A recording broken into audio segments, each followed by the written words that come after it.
interesting series. Boston versus Dallas. A lot of fun. I live in the Dallas area, so it's going to be a lot of fun around here. Going to have to get out and enjoy some of those nights during the game.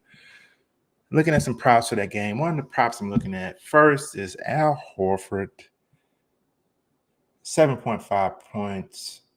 Projection from PROPS.CASH, 12.38.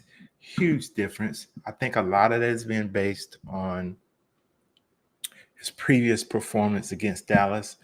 But Dallas is a different team since the trade deadline. They got big. They had Lively all year, but then they added Gafford, so they're big.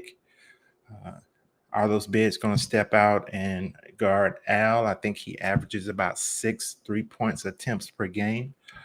If they don't step out, he can easily hit 2. He's a sneaky rebounder. He can easily get an offensive rebounder, put back, get foul, go to the line. 7.5 is an interesting number. He's a pretty decent favorite to go under, -128. This is an average of the books.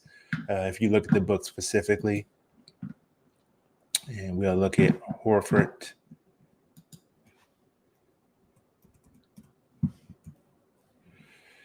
As you can see, BetMGM got a -130 going to 7.5. Dabble, which is a props betting website, pushed it down to 7. And everybody else, as of right now, got it to 7.5. Circa, I want to see what Circa does. They haven't given us anything yet, but I want to see what they do. They're one of the sharper books and usually give us some good numbers.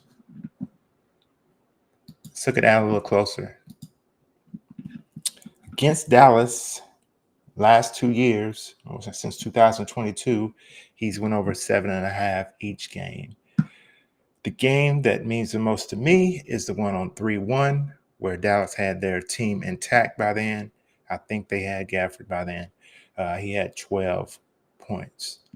Porzingis is possibly coming back. Porzingis is possibly coming back. So Kristaps Porzingis, 15.5 is his line for points, projection of 13. How much is Porzingis going to play? Is he going to be on a minutes restriction? Is he even going to start? I'm not even sure if he's going to start. I haven't looked at the projected starting lineup yet. I wouldn't get caught up in that too much. I think Al gets his minutes, and I think he gets his numbers. 7.5 just feels a little low to me. Season 54% of the time he's went over 43 out of 79 games. His last 10, 8 out of 10. Last 30, 17 out of 30. Just feels a little low. Feels just a little low. 7.5. That's 2 3-pointers and 2 at the line. He can easily do it. As I mentioned, he does average 3 points attempts for the season. 4.3 is the average. Let's go to his last 30 so we can see that a little bit better. Last 30 3-point attempts. Reason I'm looking at that because he stretches the floor.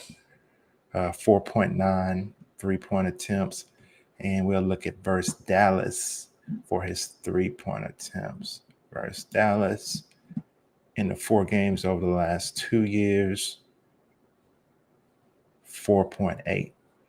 So, hey, I think he's going to put up 5 probably. And if he hits 2, puts him in the range. He can get 2 more from other places, So the book's saying he's going to go under. Props.cash down here saying he's going to go over 12.38. Huge difference, almost 5-point difference. I don't think this depends on Porzingis. His minutes are going to come either way. And if he plays against the second team and Porzingis plays against the first team, I even like the over 7.5 a little bit more. So,